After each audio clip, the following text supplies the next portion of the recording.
ঠিকই তো, আর কদিন পর তো আমি মারাই যাব।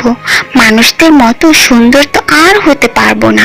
তারা দেখতে কেমন তাও তো জানি না। এই জঙ্গলে তো কেউ আসে না। আমি আর মানুষদের কথাই ভাববো না।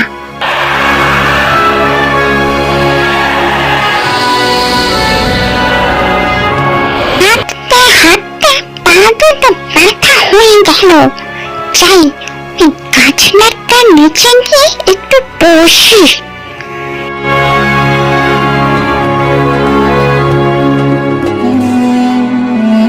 জঙ্গলে একটু বাতাসও নেই, কি যে গরম পড়েছে।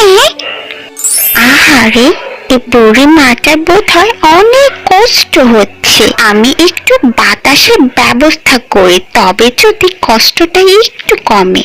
ও গাছ ভাই, তোমার পাতা দিয়ে এই পথিককে একটু শীতল করে দাও না গো।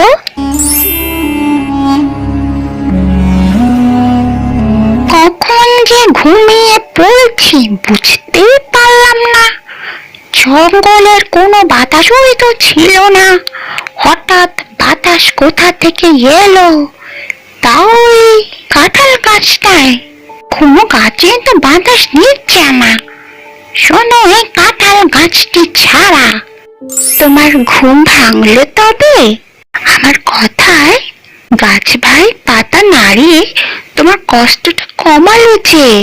ও কি কাঁঠাল কুমারী, তুই তবে আমার যত্ন নিলি। কতদিন ঘুমাইনি জানিস? আজ তোর জন্যই একটু শান্তিতে ঘুমোতে পারলুম। তাই আজ আমি তোর ইচ্ছে পূরণ করব। বল দেখিনি, কি ইচ্ছে তোর? তুমি আমার ইচ্ছে পূরণ করবে? ঠিক আছে, তবে তুমি আমাকে মানুষ করে দাও। সে কি রে কাঁঠাল কুমারী, এত কিছু নেই, মানুষ হতে ইচ্ছে করলো কেন রে? তারা কেমন দেখতে হয় জানিস? ভেবে বল দেখিনি তোর ইচ্ছার কথা। আমি শুনেছি তারা নাকি খুব সুন্দর হয়। তুমি আমাকে মানুষ করে দাও তো। ঠিক আছে রে, শোন, পূর্ণিমার চাঁদ ওঠার সাথে সাথে চাঁদের আলো গাছে পড়তেই তুই মানুষ হয়ে যাবি রে।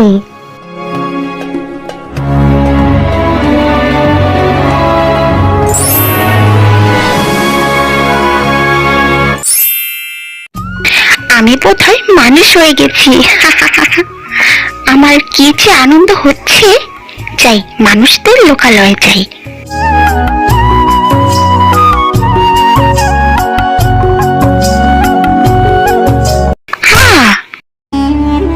কে আমার ঘুম ভাঙালে? কাঁচা ঘুমটা কে ভেঙে দিলে?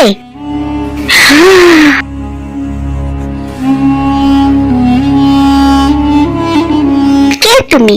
কি সুন্দর দেখতে। তুমি কে?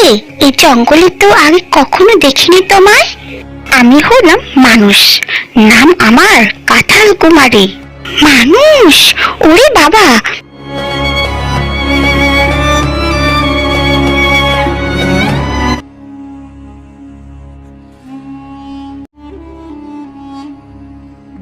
বন্ধুরা, আমাদের গল্পটি যদি তোমাদের ভালো লেগে থাকে তাহলে চ্যানেলটি সাবস্ক্রাইব করে দিও এবং পাশে থাকা বেল আইকনটি ক্লিক করে দিও।